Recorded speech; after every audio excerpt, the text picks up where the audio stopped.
Hello, എൻ്റെ പേര് ഗൗതം ശശി. ഒരു മനുഷ്യൻ ഈ ലോകത്ത് ജീവിക്കണ പൈസ ഉണ്ടാക്കാൻ വേണ്ടിയായിരിക്കും. പക്ഷേ അൾട്ടിമേറ്റ് എന്ന് പറയുമ്പോൾ സമാധാനമാണ്. ഒരു മനുഷ്യന് സമാധാനമാണ് ഏറ്റവും വലുത്. നമുക്കറിയാം സായിപ്പന്മാർ കെട്ടിയും പുടക്കായിട്ട് ഇവിടെ പറഞ്ഞത് അടിച്ചു പൊളിക്കാൻ വേണ്ടിയല്ല, കുറച്ച് സമാധാനത്തിനും കൂടെ വേണ്ടിയാണ്.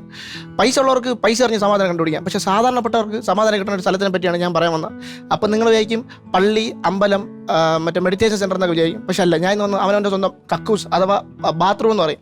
ഞാൻ ഈ കക്കൂസ് എന്നൊക്കെ പറയുമ്പോഴത്തേക്ക് കണ്ടുകൊണ്ടിരിക്കുന്ന ചില ആൾക്കാർ പറയും അപ്പോൾ കൊള്ളൂല അഴുക്ക കണ്ടെന്നൊക്കെ ചില ആൾക്കാർ പറയും.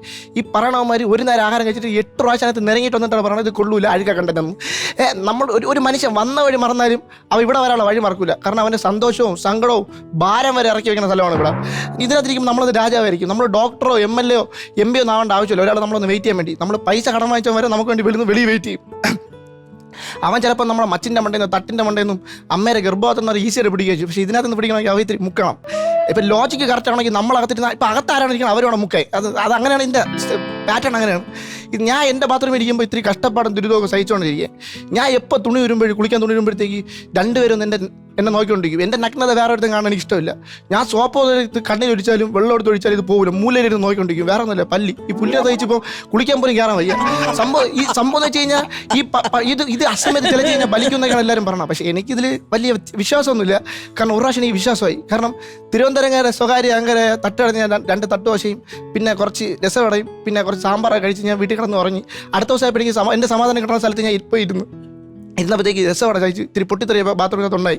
അപ്പം തന്നെ ഈ പല്ല് ചലിച്ചു. അപ്പോഴേ എനിക്കറിയാം എവിടെ നിന്ന് ഒരു പൊട്ടിത്തെറി എനിക്ക് വരാൻ എനിക്കാണെന്ന്. സ്പോട്ടിൽ ഫോണിൽ മെസ്സേജ് വന്ന് 2 എഴുതിയിൽ 3 ഞാൻ പൊട്ടി പരീക്ഷ.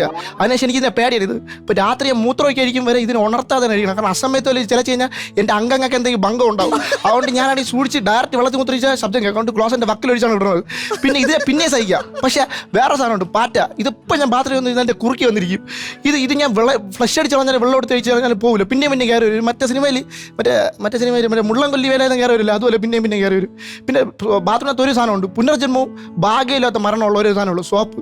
പുനർജന്മം എന്ന് പറഞ്ഞാൽ എൻ്റെ അച്ഛൻ കുളിച്ച് കഴിഞ്ഞിട്ട് ബ്ലേഡ് പോലത്തെ സാധനം എടുത്ത് കൈ എടുത്ത് തരും. ഇത് വക്ക് കെട്ടി എൻ്റെ കൈ മുറിയും. അപ്പോൾ ഞാൻ സൂക്ഷിച്ചിങ്ങനെ നോക്കി 2 മിനിറ്റ് കൂടെ വായിലിരുന്ന് അലിഞ്ഞ് വായിലേക്ക് ചേരാം. അതുകൊണ്ട് ഞാൻ പുതിയ സോപ്പം ഒട്ടിച്ച് പുനർജീവിതം കൊടുത്തു വിടും. ഇനി ഇതിൻ്റെ ഭാഗ്യമില്ലാത്ത മരണം എന്ന് വെച്ച് കഴിഞ്ഞാൽ യുദ്ധഭൂമിയിൽ ബടയും അടിക്കാറുമ്പോഴത്തേക്ക് യുദ്ധം തുടങ്ങുമ്പോൾ വായിൽ വെട്ടുകൊണ്ട് വരികണ അവസ്ഥയാണ് ഭാഗ്യമില്ലാത്ത സോപ്പിൻ്റെ അവസ്ഥ. കാരണം നമ്മൾ കടയിൽ പോകുമ്പോഴത്തേക്ക് കടയിൽ പോയിട്ട് വാങ്ങിച്ചുകൊണ്ട് കവർ പൊട്ടിച്ചുകൊണ്ട് കൈ ചെറിയ ക്ലോസറ്റിനകത്ത് തീരും. പിന്നെ എന്ന് വെച്ച് കഴിഞ്ഞാൽ ബ്രഷ്, മറ്റേ കക്കൂസിനുള്ള ബ്രഷ് അല്ല, പല്ലിയേക്കണ ബ്രഷായിട്ട് ഞാൻ ജനിച്ചെങ്കിൽ ഞാൻ സ്പോട്ടിൽ മരിച്ചേനെ. കാരണം എത്ര പല്ലിയേക്കാത്ത തന്നെ വായിക്കാറോന്ന് അറിയാമോ. ഇന്ത്യയിൽ വെച്ചാൽ ബംഗാളിക്കാട്ടും കഷ്ടപ്പെടിച്ച ജീവിതമാണ്. ആദ്യം പല്ലിയൊക്കെ എടുക്കും, പിന്നെ കുറേ നാൾ കഴിഞ്ഞ് നാര് കൊഴിഞ്ഞു തുടങ്ങുമ്പോൾ ഡൈ അടിക്കുക. ലാസ്റ്റിൻ്റെ നാര് കൊഴിയും വരെ ദ്രോഹിച്ച് കൊല്ലു തന്നെ. പിന്നെ ബക്കറ്റും മഗ്, അത് ഒഴിച്ചുകൂടാൻ പറ്റാത്ത സാധനമാണ് ഇതിനകത്ത്. കാരണം അമ്മേരൊക്കെ കുഞ്ഞിരിക്കുമ്പോൾ ബക്കറ്റിൻ്റെ സൈഡിൽ മഗ്ഗിരിക്കുന്നത്. നമുക്ക് ഈ ബക്കറ്റിൽ വെള്ളം പിടിക്കാൻ മാത്രമല്ല, കമത്തിയിട്ട് ഇന്നെ വേണ്ട നാണി അടിക്കുക, ഇതിനെ വേണ്ടത് വല അടിക്കുക. അങ്ങനെ എൻ്റെ വീട്ടിൽ അങ്ങനെയാണ്. പക്ഷേ ഇതിനെപ്പറ്റി എന്ത് പറഞ്ഞാലും ബാത്റൂം എന്ന് പറയുമ്പോൾ ഒരു കലാകാരൻ അല്ലെങ്കിൽ ഒരാളെ കഴിവ് കണ്ടുപിടിക്കണം, സ്വന്തമായിട്ട് കണ്ടുപിടിക്കണം, അവൻ്റെ സ്വന്തം ബാത്റൂമിലായിരിക്കും. അവൻ്റെ ഫസ്റ്റ് സ്റ്റേജ് അവൻ്റെ ബാത്റൂം ആയിരിക്കും. കാരണം മൂളിപ്പാട്ടോട്ട് ബീറ്റ് ബോക്സിങ് വരെ ബാത്റൂമിൽ നിന്നാണ് ജനിച്ചത്. നിങ്ങൾ കേട്ടിട്ടില്ലേ ഇങ്ങനെ? എൻ്റെ കൂട്ടുകാർ എൻ്റെ ഇഷ്ടം പോലെ ഇപ്പം നമ്മൾ കേട്ടുള്ള കിടിലം പാട്ടുകൾ, നമ്മൾ കേട്ടുള്ള കിടിലം സ്ക്രിപ്റ്റുകൾ, ലോകത്തെ മികച്ച തീരുമാനം വരെ ബാത്റൂമിൽ നിന്നാണ് ജനിച്ചത്. എൻ്റെ ഒരു കൂട്ടുകാരന്മാരുണ്ട്. അവൻ ബാട്ട് കുളിക്കാൻ കയറുമ്പോഴത്തേക്ക് 2 മകിൽ സോപ്പ് എടുത്തിട്ട് ഇങ്ങനെ അടിച്ചടിച്ച് ഇങ്ങനെ കളിക്കുമായിരുന്നു. അവൻ സൂപ്പർ കട ഇട്ടിട്ടുണ്ട് ബൈപ്പാസിൻ്റെ അവിടെ. എൻ്റെ കടയുടെ പേര് കടുങ്കാപ്പിയും തീരാക്കടി. നിങ്ങൾ പോകുമ്പോഴത്തേക്ക് വാങ്ങിക്കണം. ശശി എന്ന് പറഞ്ഞ പ്രൊമോ കോഡ് പറയുകയാണെങ്കിൽ നിങ്ങൾക്ക് ഒരു കടി എക്സ്ട്രാ എന്തായാലും. എൻ്റെ അപ്പം പറഞ്ഞിട്ടുണ്ട്, പണ്ട് ഈ ബാത്റൂം പറഞ്ഞ എല്ലാവർക്കും വിളയായിരുന്നു. നോർത്തുള്ളവർക്ക് കരിമ്പിൻ തോട്ടമായിരുന്നെങ്കിൽ സൗത്തുള്ളവർക്ക് റബ്ബർ വിളയായിരുന്നു. എൻ്റെ അപ്പം പറഞ്ഞ് 2 കട്ടയും ഒരു വിള ഉണ്ടെങ്കിൽ ബാക്കി പന്നി നോക്കിക്കോളും, പിഗ് നോക്കിക്കോളും എന്നാണ് പറഞ്ഞത്. അങ്ങനെ പക്ഷെ നമുക്കൊരു സയൻറ്റിസ്റ്റ് ഉണ്ടായിരുന്നു, പുള്ളിക്കാരൻ്റെ പേരാണ് ഐസക് ന്യൂട്ടൺ. അങ്ങനെ സമാധാനം കിട്ടുന്ന സ്ഥലത്തിരുന്നു വിളയിലിരുന്നപ്പോഴാണ് തലയിൽ ആപ്പിൾ ഇടുന്നതും ഗുരുത്വാകർഷണം, അതായത് ഗ്രാവിറ്റി കണ്ടുപിടിച്ചത്. അതുകൊണ്ടാണ് നമ്മൾ ഇടണതൊക്കെ താഴോട്ട് പോകണത്. നിങ്ങൾ ഉദ്ദേശിച്ചതല്ല, നമ്മളെ കയ്യിൽ നിന്ന് പേന, പെൻസിൽ, അങ്ങനത്തെ സാധനങ്ങൾ മാത്രം.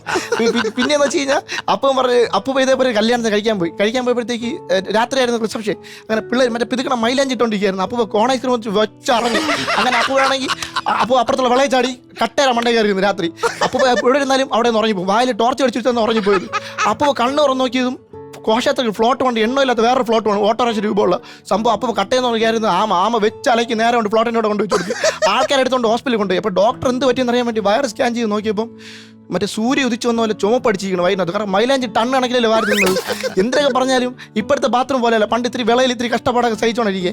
എനിക്ക് പറഞ്ഞു വെച്ചാൽ എനിക്ക് സന്തോഷം വരുമ്പോൾ ഞാൻ പൈപ്പ് തുറന്നിട്ട് സന്തോഷിക്കുന്നതും എനിക്ക് വിഷമം വരുമ്പോൾ ഞാൻ പൈപ്പ് തുറന്നിട്ട് കരയണ സ്ഥലം എൻ്റെ സ്വന്തം ബാത്റൂം തന്നെയാണ്. എനിക്ക് പറഞ്ഞു വെച്ചാൽ keep calm and let your piece begins from your own bathroom. Thank you.